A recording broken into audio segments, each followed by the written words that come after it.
Hi, everybody. Welcome to Politics with Roger. It's Friday, October 6th. This week was the week where we had the Las Vegas attack, the Mandalay Bay attack on a country music concert, the Route 91 Massacre, it's being called.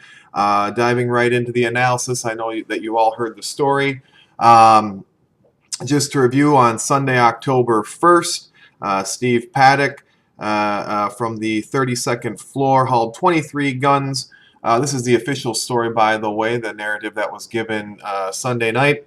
Steve Paddock, a lone gunman, carried at least 23 guns up to the 32nd floor of Mandalay Bay and began spray shooting concert goers to a country western concert on the Las Vegas Strip, killing at least 59 and wounding 500. And this is a good place to start because this week has been all about the narrative of this story, which has been ever-changing, and there's basically just been a struggle for this narrative since this event happened. Now, the narrative I just gave you was the official narrative, and I'll repeat it again. A single mainstream media, the FBI, was saying Sunday night that Steve Paddock, number one, acted alone. Again, that he did carry 23 guns up to the 32nd floor. Also given in the official story was that Steve Paddock had checked in on September the 28th, and that he killed himself and that the motive was unknown. This was the narrative on Sunday night from corporate media and Monday morning from corporate media. This information was accompanied by a tweet from Hillary Clinton calling on, again, for guns to be banned. Specifically, she was commenting about silencers. And coincidentally or not coincidentally, there was a bill in Congress promoting gun control following this event that was scheduled before the event happened. Also, we saw late night television, which has now become the main mouthpiece for left-wing propaganda. It seems that they have abandoned corporate news because they know nobody's watching, so now they've moved on to late-night television. The Steve Colbert's, Jimmy Kimmel, John Oliver, some of these other characters. They have now become, it seems, the main voice for left-wing propaganda. Jimmy Kimmel came out very strong this week.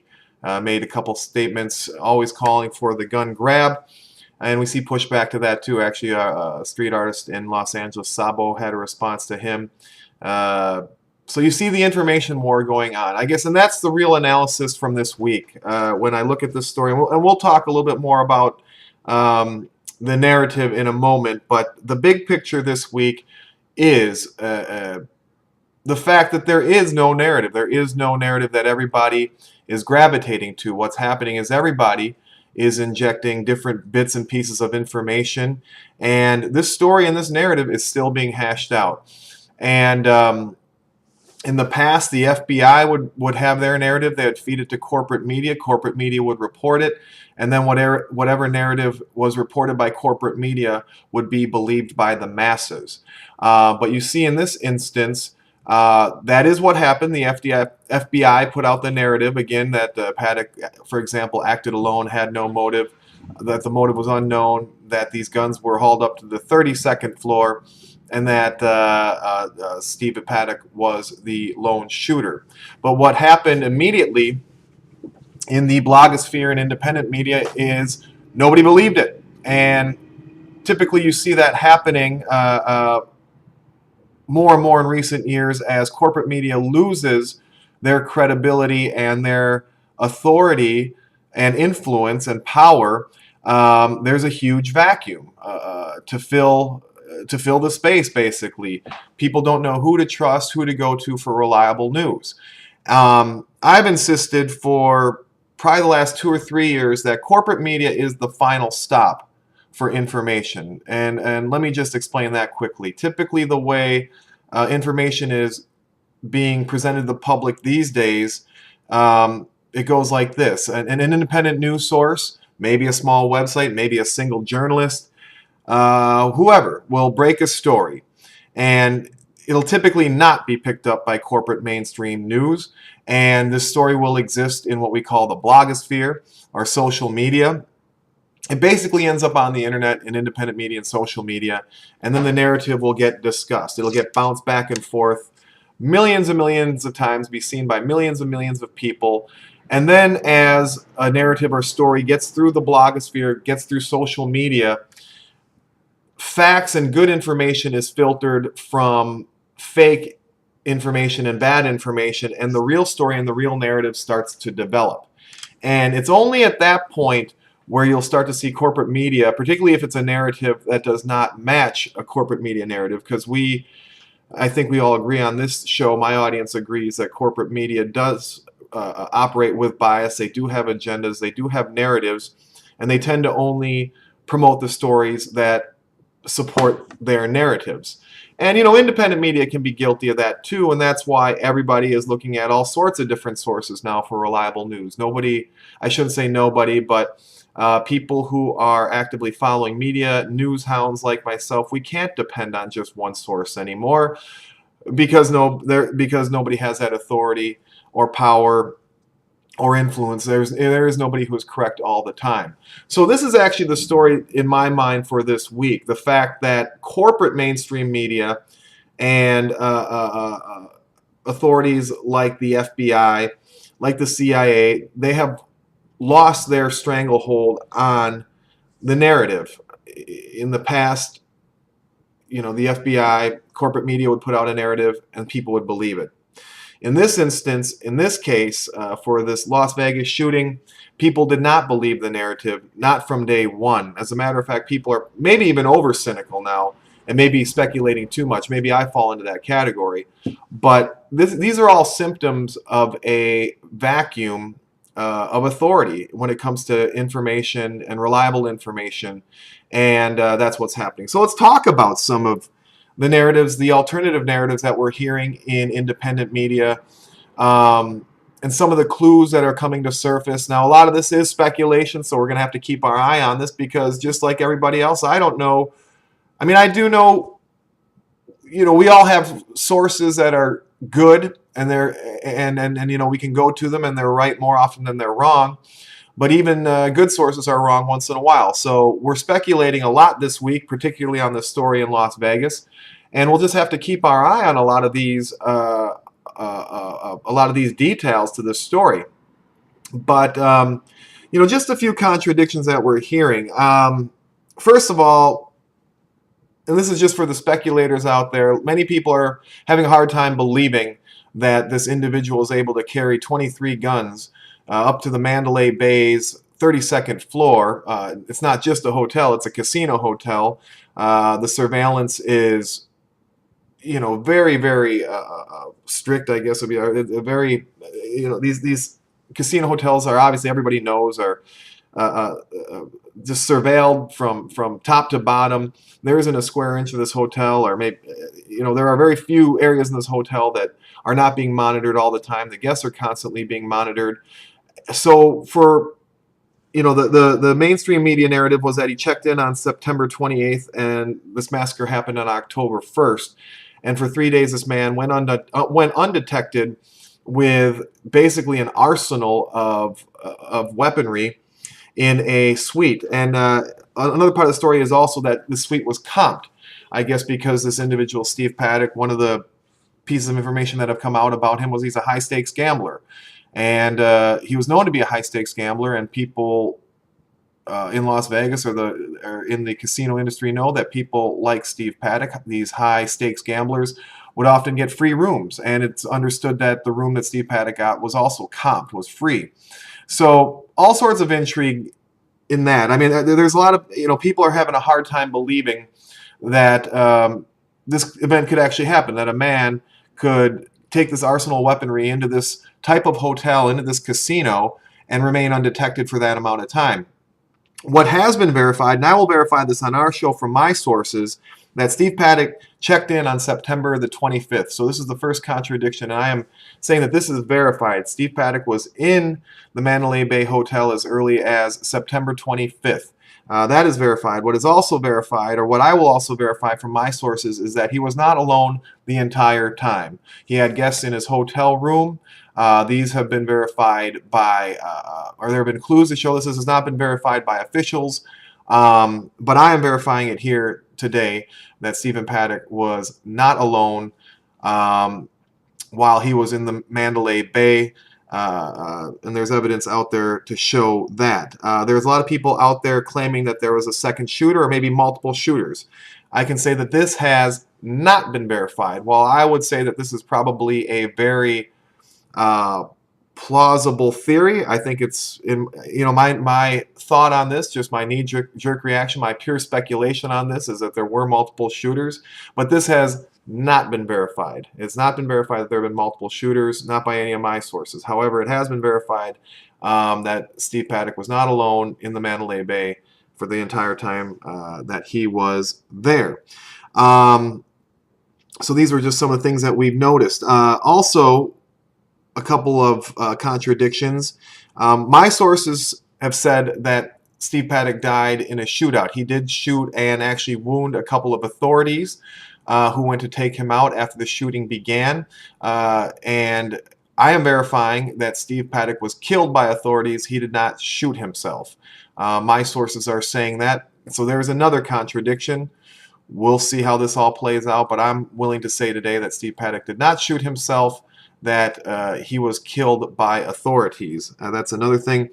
The official story was that the motive was unknown.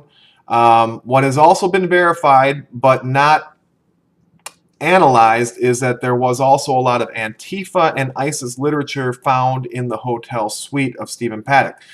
And this could go both ways, because it's like, well, if you're going to set him up, if you're going to create a setup, you'd put a lot of literature of Antifa and ISIS in the hotel room and hope they get blamed for the event. So it's been verified that there was ISIS and Antifa literature in the hotel suite. What we cannot verify at this point, if it's part of a setup or if it was Stephen Paddock's property and he was indeed radicalized by ISIS and or Antifa. But this really brings us and segues us into the next part of this discussion, and it has everything to do with the media narratives, the competing media narratives that we're talking about, and the competing narratives from the left and the right. And I'm going to refer to the right as basically the Patriots, Make America Great Again supporters, Trump supporters, America First supporters. Those on the left would be those who, I guess, oppose Trump, and also a large faction on the left is now thrown in with Antifa, which has been classified recently as a terrorist group. And this is where things are going now. Now, we see this in the media as more and more of these events. Let me back up a step.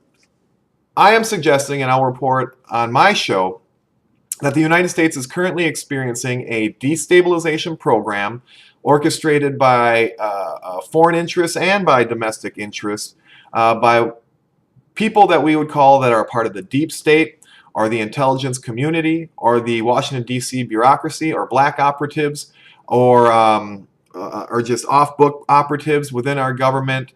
I'm not just suggesting, I am saying that we are currently in a destabilization program that is being implemented by these known and unknown entities within our government and in collusion with foreign interests. We've accused George Soros of funding, basically just funding operations, again, protests, funding Black Lives Matter, putting a lot of money into Antifa and being a part of all their destabilization efforts. And what we're seeing now in the last 30 days, and we're really starting to see it ratchet up, is that Antifa, Black Lives Matter, and also the rhetoric in the culture. You don't just see it. You don't just see it in political propaganda. You're starting to see it. You've been seeing it in the culture. In the popular culture, on television shows and in social media. I'll play plenty of examples now, but you see on Twitter where talking about killing the president, talking about killing Trump supporters, talking about killing white people, talking about killing make American patriots, talking about killing Christians, has been ratcheting up and ratcheting up and ratcheting up by these groups. And it's gotten to the point now where people talk about it openly. I mean, we have these conversations being floated on corporate mainstream media, news, ABC, NBC, CBS. What if the president was killed? What would the reaction be? And all this rhetoric towards violence that is now starting to activate certain activists in that community. And this was part of what happened in the Steve Scalise shooting. I forget the gentleman's name there, but it was another operator being activated by propaganda and emboldened by a political movement that says it is okay to use violence against your enemies because the violence is justified. And an example of this is Antifa saying, punch a Nazi in the face. Well, who's a Nazi? Well, according to Antifa, everybody that disagrees with them. So now, to some in Antifa, they feel, hey, if you disagree with me, you're a fascist. We can punch you in the face, and they're operating with this, what they believe, perceived moral authority. And this is what's getting concerning. And you see this in the case of Stephen Paddock too. And then also there was stories coming out and intrigue that he was also radicalized by ISIS. I'm not certain about this yet. There's a lot of intrigue to this. It is a fact that he sent $100,000 to the Philippines. I guess he had a live-in girlfriend there. But maybe most telling about that was the Las Vegas Sheriff's Department had a statement later in the week that basically verified it. I'm not going, they didn't verify it, so I'm not going to go as far as to verify it. But it looks like, it's beginning to look like there was collusion. It looks like that maybe that Steve Paddock was at least in contact with ISIS, if not radicalized. But the Las Vegas Sheriff Department, the comment they put out in the press conference looked very freaked out by the whole thing. And by the way, ISIS did claim responsibility shortly after the attack, which a lot of people didn't know how to take that. So these are all moving parts that are floating around out there. And you see both sides, independent media, corporate media, fighting over the narrative. I don't think people do know what the story is. I think the FBI is still working on the story that they want to present to people. Maybe they know what happened, maybe they don't. But even if they know what happened, they don't know what they want to say. And I would say the same thing about the Las Vegas Sheriff's Department too. I think the authorities, the police in Las Vegas, are trying to get to the bottom of everything, are trying to deliver the truth to people. Maybe they're holding a few things back because they don't want to stunt their investigation. So I would give the Las Vegas authorities, sheriffs, county police, whatever, I would give them the benefit of the doubt on that matter. But when it comes to the FBI, I don't give them the benefit of the doubt because they have, well, basically they've been acting out. They've been acting in for years. They've been acting in ways that have undermined their credibility, and now to the point where they don't have credibility. So right now, I look at information from the FBI very cynically. I'm willing to still believe information that comes out of the Las Vegas Sheriff's Department or county police or Nevada State Police. I'm still willing to, believe what they say. But there's been a lot of contradictions between the Las Vegas Sheriff's Department and the FBI. And the FBI has kind of gone silent.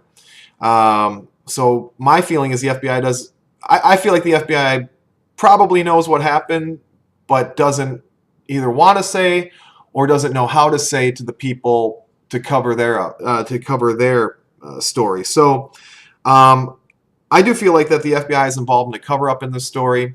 I feel like people are still searching for the real narrative.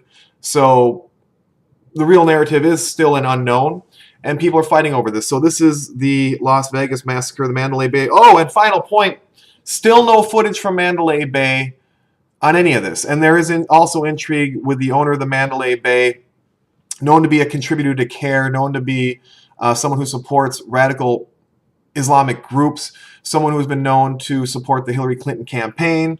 So the fact that we're not seeing footage from Mandalay Bay, we're not seeing any kind of, the Mandalay Bay has been silent. And I find that to be very strange too. So I think that's another point of intrigue that people should look into regarding the story. The summary of this story is the narrative is still being fought about. The FBI is silent. Las Vegas authorities are still searching and slowly putting things out. I'm thinking they're not putting out as much as they know. And in the meantime, the leftist media is trying to take away our guns with their normal knee-jerk reactions and responses, and also look for more violence, unfortunately, in this country as Antifa, the leftist movement, the destabilization program continues in our country. This will not stop until we confront it as American citizens, until we the people stand up and call out the people creating this violence. Just to touch on some news on the way out, President Trump met with a group of generals and their wives yesterday on Thursday, and came out and had comments that this was the calm before the storm. The calm before the storm. When asked about what he meant by that, he would not elaborate further.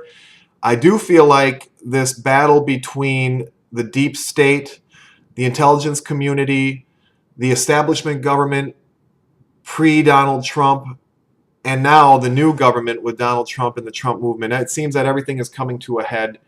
And when Trump says we're in the calm before the storm, I do have some concerns about what's going to happen in this country moving forward. We see the violence escalating.